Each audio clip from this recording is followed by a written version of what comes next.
Hello, everybody. This is Khatchaturian of the Armenian Sports News podcast, joined today with a very special guest, Agnesa Kirakosian, BYB champion, joining us today. Agnesa, how have you been? I've been good. Thank you for having me, Andre. I'm happy to be here. Thank you for coming on. It's been a while since you fought. Last fight was April 4, 2024. That's when you won the belt in the bare-knuckle boxing. What have you been up to as a champion so far? It's been almost a year since your last fight. How has it been so far with your time off? Yeah, it's been good. The only thing is that I did break my hand in the fight and I fractured my finger. So I've been doing a lot of physical therapy and then I had to have surgery, put like a plate in there. It's been cool. I've been still staying in the gym, working out, like just doing cardio and working on certain things. So when I am able to fight, I'll be ready to get back in there again.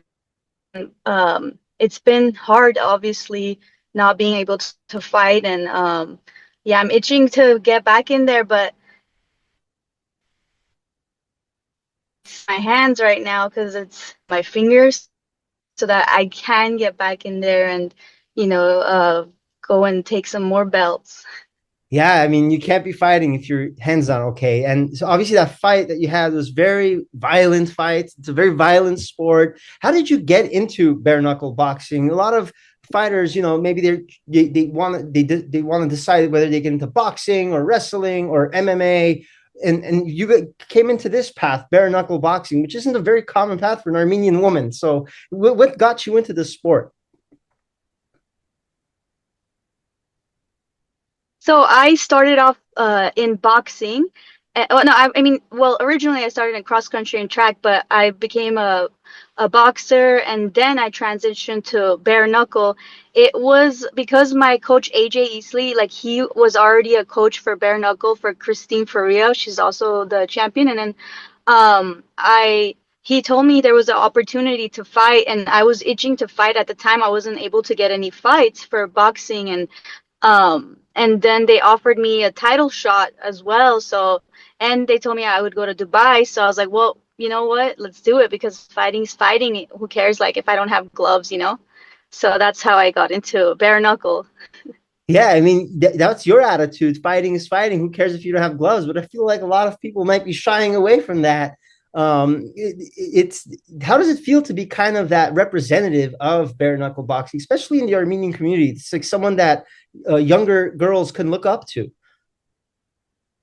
I mean, it feels great, you know, it feels good to be in such a crazy, brutal sport, and becoming successful at it after transitioning from boxing to that. It feels good to, conquer maybe the hardest sport, you know, the most brutal sport. And I looked up to other girls who were champions before, like Susie Kantikian, as I wanted to box and I saw that she was doing it. I was like, what? No way. I was like, she does it. She's Armenian. I could do it too. I'm going to be the next champion. And I didn't know that it was going to be in bare knuckle, but I thought it was going to be in boxing. And yeah, I mean, I always wanted to make history. And now I got fight of the night, fight of the year, 2 years in a row. So now I'm in the Hall of Fame for boxing already and debut of the year. So it feels good, you know, and I hope that other girls, other Armenian girls will start, or any girls, you know, they'll start to,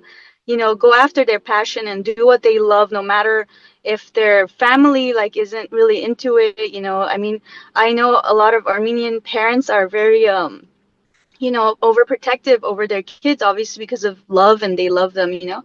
But I feel like if the girls they have a dream to fight, that they shouldn't let anyone stop them, because I feel like, yeah, your family will fight you in the beginning, but you got to step up and show them that you do want this and you won't, it's not a phase, and that you can do it, and you will, and they'll back you up at the end.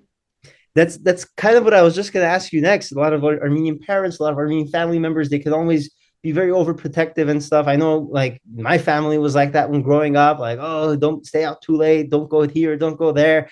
How did your family react when you decided to go into bare knuckle boxing, or even just boxing in general?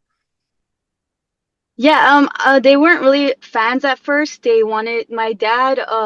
And my mom, everybody, they always had like table talks, and it was just like, okay, no, you're not gonna do that. And my dad kept insisting I play tennis instead, um, and he plays guitar, so I was like, okay, he plays electric guitar, so I was like, okay, why don't you go play the flute then? Why are you, and he got the point, and every time they would tell me this, and they thought it was just like maybe it was just something, but then it was like years kept going, and I'm still doing it, and then finally they got on board. And it's funny because whenever I signed my contract for Bare-Knuckle, I didn't tell them I did because I didn't want them to talk me out of it. Because I knew I was gonna fight. And it's funny, usually my mom is the one that's like talking to my dad, telling him that it's okay. Actually, my mom all hysterical about it, and then my dad's like, "Well, she's already in it. Now all we can do is support her. Like she already signed it." Yeah. So That's awesome. I the like only person that was on board, yeah, it was my brother. The only person that was on board was my brother, and yeah, he supported me from like day one. So that was cool to kind of like talk for me a little bit, ease the tension. Yeah, that's an awesome story. I'm glad that you bet on yourself, and you've been super successful in it so far. And who knows what you're going to be doing next? The sport's growing too. What does that feel like for you? You just saw this week in another bare knuckle boxing promotion, Eddie Alvarez and Jeremy Stevens going head to Conor McGregor was involved in it and everything. How does it feel that while you're succeeding in the sport as a whole is kind of becoming more accepted in the broader masses? Yeah, it is being more accepted. It is awesome to see that it's growing at such a rapid pace. But I'll be honest, it's not fun being injured and not being able to fight. It hurts, Not it's like you can't if you can't do your passion, it just kind of like makes you a different way. And my ultimate goal was to become world champion in boxing. So I might transition back to boxing and become world champion at either like um minimum or super what is it? Yeah, Minimum. and become world champion in women's boxing because that's actually growing right now as well. That's fantastic. You got your whole future ahead of you. So we're excited to see what you're going to be doing next. And for you, how is it? You said it's very difficult when you're injured, but is there kind of like a timeline for you of when your comeback might be? I think you could expect hopefully by the end of the year or I'm not I'm hoping to have some fights, but obviously in boxing I need to um have a fight to take the ring rust off. And then, in women's sports, you don't need that many fights to have a world title. And I already have 7 fights in boxing. I just need a few more and then maybe get a world championship fight. That's fantastic. That's really fantastic. And how have you been kind of spending your time while you've been recovering? I know it's tough. It gets boring maybe sometimes. How have you been filling your time in between? So I've been taking up a new career paths. I mean, yeah, I mean just for fun, I've been learning how to play drums. I'm like, well, if I can't hit like people, now I'm gonna hit the drums. Yeah, that's I've never learned. I knew how to play any instruments, so I'm learning the drums, taking up some acting classes, learning how to sing. It's really hard starting something new. It just reminds me, and I always think back to boxing and how I started fighting and how hard it was at first. And I always had that dream that I would be champion, and I am, and same thing with all the other stuff. Anything you start new, it's gonna be hard, but it just like it takes patience and courage to try new things and stick with it to become great at it. No, everybody sucks in the beginning at whatever they try to do. So keep doing it if you're doing something new. Your first fight was in 2021. When did you start boxing in as a whole?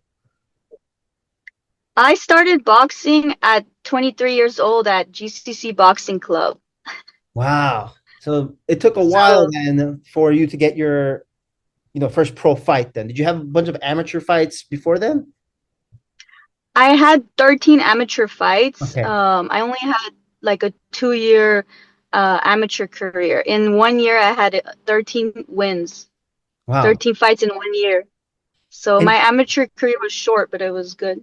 and is that kind of when you saw that, okay, I'm winning these amateur fights, maybe I have a future in this? I mean, in the even in the beginning, when I first threw my punch, I knew that I wanted to be champion, and that's what I was training for. Even when I was training for those amateur fights, like I just knew that I wanted to fight professionally. So yeah, but those amateur fights helped to see that I can do it, and Yeah. every time we would actually, it was funny because my first two fights were losses, but then after that I won all of them. Wow. Um, yeah, it's important to have the right coach and the right training to be able to do it and the right mindset. You obviously have a championship belt now, and Armenians have been very successful in combat sports in general, boxing, wrestling, UFC. How does it feel that you're part of that pantheon of greats now amongst Armenian fighters? Like you are one of those champions as well, and you can say, look in the mirror and say, "Yeah, I am. I have accomplished this, and I am one of those great Armenian fighters." Yeah, if it's pretty crazy, honestly, it's like unbelievable. Like even me right now, when you say that, I'm like, what? That's crazy. I am, aren't I? Like I don't know, it's just it feels good to be representing, my country and you becoming the first Armenian bare-knuckle champion. It feels great. Like I never in a million years I would have thought that this is what I would be doing if I was, if you came up to me when I was like younger and you told me that I'd be like, what? Like what are you talking about, But I feel like all of us Armenians, we have that fighting spirit and we're all survivors, and we have that depth, we have that fire, we always bring, we do everything with our heart, and I like that about our culture and just who we are as, and yeah, we have always been fighting, so it's no surprise that there's a lot of Armenian champions now. Yeah, I always tell this to any like fighter I interview is like it's Armenians are when you think of like team sports, Armenians aren't really that great in it in like soccer, basketball, but when it comes to fighting, they're always in the top, and it's interesting to get their opinion as to why that is. And you kind of touched on that, like Armenians have been fighting always, so it's. I think that matters. I think that's why Armenians are so good in the combat sports. And Yeah, and even in anything else, whatever we do, it's a fight, and we need to be our best. And yeah, we are very small, but we're mighty. absolutely, absolutely, Agnesa. And before I let you go, I'm gonna put you on the spot now. Ask you some rapid fire questions. It's gonna be a little more fun. And when you're ready, I'm gonna go. So whatever comes to your mind first. Favorite Armenian food? What is it? Like steak barbecue, like Rafi's kebab. I just had it. Horovat. Okay, I fair. think I don't know, or borscht. Borscht is good too. Borscht. Yeah, Okay, sorry. that's a good pick. Yeah, What about favorite Armenian athlete of all time? favorite Armenian athlete, Arthur Abraham. Favorite place to visit when you're in Armenia? Echmiadzin, Favorite. Imkarag. Oh yeah, you're from Vagar, right? Yeah, yeah. Yeah, that's cool. That's cool. I Uh, was born there. I came here like when I was 9. very cool. Favorite food, favorite place to eat in Glendale. I think you already talked about this, but favorite place to eat in Glendale. Yeah, Armenian place or just any place? Any place.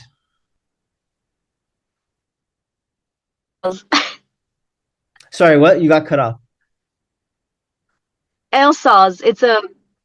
Yes, yes. Elsaz. It's a Mex. It's It's my the favorite. the truck. Yeah, it's awesome. Couple more I here. didn't hear it. I said, yeah, I've been to El Saz. It's in South Glendale, I think, or it's a good one. It's a good choice. Yeah, it's like a little spot. Yeah, it's like really good for you. Favorite thing to do when you're not training? Watch movies. Favorite song to listen to when you are training, getting ready for a fight? Anything motivational, like Future and all that, And or like last, Tupac, just like any kind of. I don't know why, but and the last one, your favorite vacation spot? favorite vacation spot probably Cancun. Cancun, good one. Excellent. Agnesa, Anywhere with the beach. Anywhere yeah, with the beach is like Cancun. that's excellent. Agnesa, thank you so much. We are very excited to have you on the podcast, and we're excited to see what you're going to accomplish in the future. I know you have many goals. Rest up your hand, get well soon, and we're looking to see you back in action very soon.